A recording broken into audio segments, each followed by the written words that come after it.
What's up YouTube? It's CS back here with another installment, and here are my picks for UFC 134, Silva versus Okami, or UFC Rio, whatever you want to call it. Alrighty YouTube, now before I do get into my MMA combat analytical mindset, I will announce my contest. So here it is, it's for that. Forrest Griffin's got fight, the 50 Zen principles of hand-to-face combat. Now, if you are a Forrest Griffin fan or you're a fan of comedic reads, definitely enter this contest. All you have to do is be one of my loyal subscribers and tell me who you think is going to win that fight between Mauricio Shogun Hua and Forrest Griffin in the co-main event. So tell me who you think is going to win. Give me an outcome. If you get that outcome right and you are subscribed, you're eligible to win this book. So when I do pick the winner randomly, I will PM that certain person, and they will tell me who, their personal information, like, their address, their zip code, all that BS, and then I will send this shit out as soon as possible. And then that person's name will be mentioned in my next MMA video, whether that is picks video, whether it's a review or a topic video. I will announce the winner in the near future. So yeah, good luck winning this. Alright, now back to business. Let's take a look at UFC Rio. Of course, main card, kind of stacked. What can I say? Who doesn't want to see Big Nog, Shogun, Spider, all in the main card, the same main card? Like, this shit's gonna be bananas. I'm sure to see a few knockout of the night candidates. Yeah, I can't wait. What can I say? This is one of the cards I want to see most, like, for sure. But collectively, I'm not thinking that so much, because the preliminary card is full of, gatekeepers and, previously unsigned Brazilian talent that I hope turn out to be good. So we'll see about that. But let's take a look at the first fight of the main card between light heavyweights Stanislav Nedkov and Luis Kane. Alright folks, now taking a look at this fight, really not easy to call. Nedkov's been on a roll his whole career. Obviously, he hasn't fought in over a year, hasn't had any wins against, top 20 talent ever. But he's relatively talented. He has some high-profile wins over like Travis Vuth and Kevin Randleman, and some people are big on this guy. I'm not sure what to think of him. I did see those fights and his last one as well in 2010.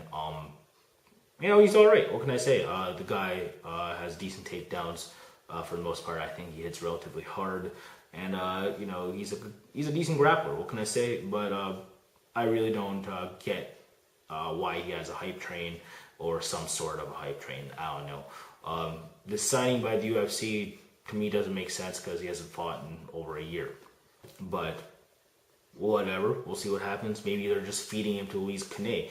But I don't like the, me saying feeding him to Luis Kane, because this is definitely a winnable fight for Nedkov. If Nedkov comes in shape, of course, it's his light heavyweight debut, and if he shakes that ring rust off and is able to take on Luis Kane and the legion of fans in 134, certainly the intangibles are against Nedkov in this fight, because Kane is going to be like, his morale is going to be high off his win against Marshall. The crowd's going to be on his side. His opponent hasn't fought in over a year.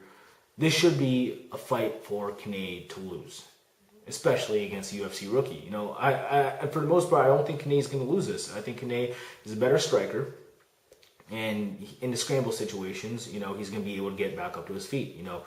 Nedkov's going to do what Elliot Marshall wanted to do but couldn't, and that's get this to the ground. For the most part, I think he's going to be able to, but I think Kane is good enough to scramble out of those situations and just land heavily on the feet, and just, I think Nedkov's going to gas too. I'm not sure if this cut's going to benefit him, and I just think Kane is just going to win, a somewhat impressive decision.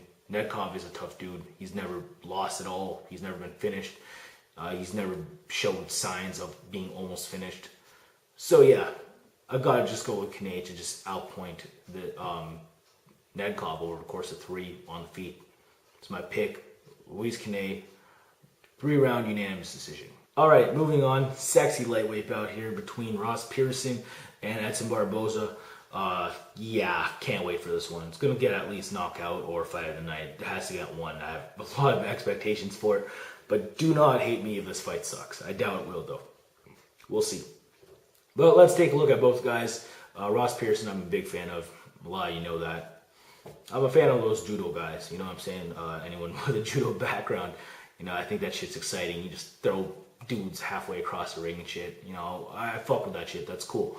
I wish Ross Pearson did more of it and in his MMA fights because, yeah, I think you know he'd be more exciting. Although he already is exciting, but in order to win against Edson Barboza, he's gonna need to do that. Just get this thing to the cage. Hopefully, score a trip takedown or a throw, and just dirty him.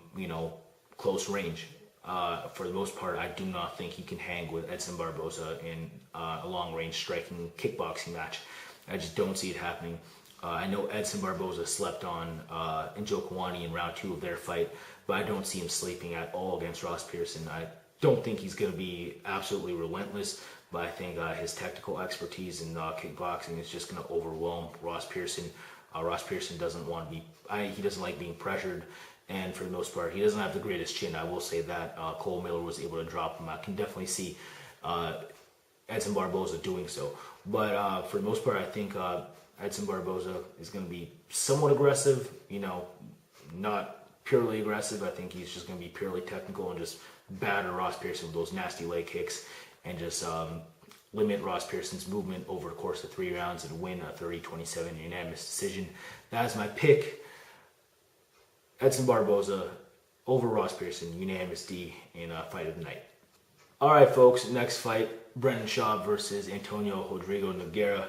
Now, I am cheering for Minotauro. Been a big fan of his for a while, for years. I just can't see how he wins this. Maybe, he is landing a bit against Brendan Schaub, and Schaub's doing his thing as well. Maybe it's relatively even on defeat. But all of a sudden, Schaub's just going to land a haymaker, and we know it. It's going to put big Nog down, and he's just going to get TKO'd. Simple as that. Maybe we see an early stoppage. Who knows? But I just don't see where Nog has the advantage in this fight. Of course, it's jiu-jitsu, but I don't see how he gets it there. What's he going to do? Last, over a few minutes with Schaub and just eventually pull guard sometime, and Schaub obliges to that? I don't know. This thing's going to stay standing, and I just don't see Schaub getting knocked out because he's most likely going to knock out Big Nog. So that's my pick. It pains for me to say this, but Brendan Schaub, TKO round 1 over Antonio Rodrigo Nogueira. Next fight, of course, is going to be sick as well. Forrest Griffin versus Mauricio Shogun, who looked like shit against John Jones. No excuses though. I would have picked John Jones with Hua in 100% condition. I believe that much in John Jones. I'm sorry if you guys don't like him. I'm not the biggest fan of his personality either as of late, but for the most part, he is definitely the best light heavyweight in the world, bar none, in my opinion. But talking about this fight, Shogun Griffin 2. Shogun's in shape. And just Shogun's in shape and he's aggressive. He wins this fight. Forrest does not like to be pressured. And if Forrest is going to want to win this fight, he's going to have to use his wrestling, close the distance, make this dirty, get this to the cage, beat Shogun up there. For the most part, Forrest is decent, pretty good in clinch, and get this thing in the ground and put Shogun where he is weakest, which is on his back. Shogun is good at scrambling, though. He can get back up, and if he does find himself on the ground, which I doubt, he will be able to get back up. I just think this is going to be a short kickboxing match on the part of Shogun because I think he's going to be, fired up for this shit. This shit's in, it's in Rio de Janeiro, so I just see Shogun coming at one of his best, conditions ever, and just putting on a show for these guys. And maybe a knockout of the night candidate. So that's my pick. Shogun, I'm going to say knee and punches round 1 TKO. I just think that they're going to be relatively tentative on feet. Forrest goes in for a takedown, doesn't get it, and I just think he gets caught with something stupid. And that's where Shogun finishes him off. So again, my pick. Round 1 TKO for Mauricio Shogun Hua over Forrest Griffin. And now the last fight, main event, Anderson Spider Silva versus Yushin the Solution Okami. Yeah, I love that nickname. Although it's rarely used, I know people use like Phoenix or Thunder. That's cool, but Yushin the Solution is just genius because he usually he looks like a solution when he does fight, you know. Usually he just walks in there and just 30-27s motherfuckers, you know what I'm saying? So for the most part, yeah, he is somewhat of a solution, I guess. But he's not solving the spider. I'm sorry, not in this fight. Anderson is gonna do a good job of just keeping this a distance kickboxing match, and Okami's tough, don't get me wrong, but eventually Silva should finish him. Silva hits way too hard to not finish him. Okami is not Chael Sonnen. He's not going to be able to put Anderson Silva on his back. And that's when Chael Sonnen was juiced up and Anderson Silva was at like 60% because of those broken ribs. So, hell no. I do not see Okami doing this. If Okami's going to want to win, he's going to have to charge at Anderson Silva without getting countered and get this thing in the cage, beat him up there for 5 rounds. And I do not see that happening. I think Anderson Silva is just going to, use a barrage of kicks and punches and just make Yushin Okami's bitch that night in front of, the crowd. I think that he's going to use a decent array of leg kicks, go to the body, throw some knees in, and I think Okami's just going to go down eventually. I'm picking a round 2 stoppage for Anderson Silva. I'm going to say knee and punches, round 2 TKO.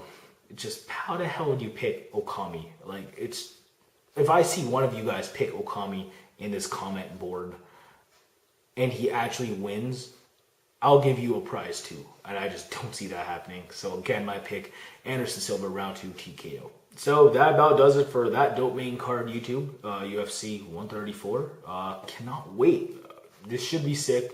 Definitely the card I'm looking forward to most, in this half of the year. So yeah, definitely tune into that.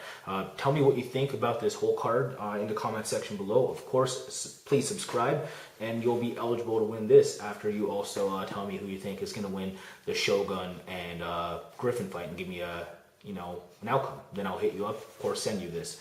So yeah, again, that about does it for me. Please, thumbs up for Anderson Silva, thumbs down for Yushin Okami. Also, don't forget to follow me on Facebook, Tumblr, or Twitter if you guys have that shit.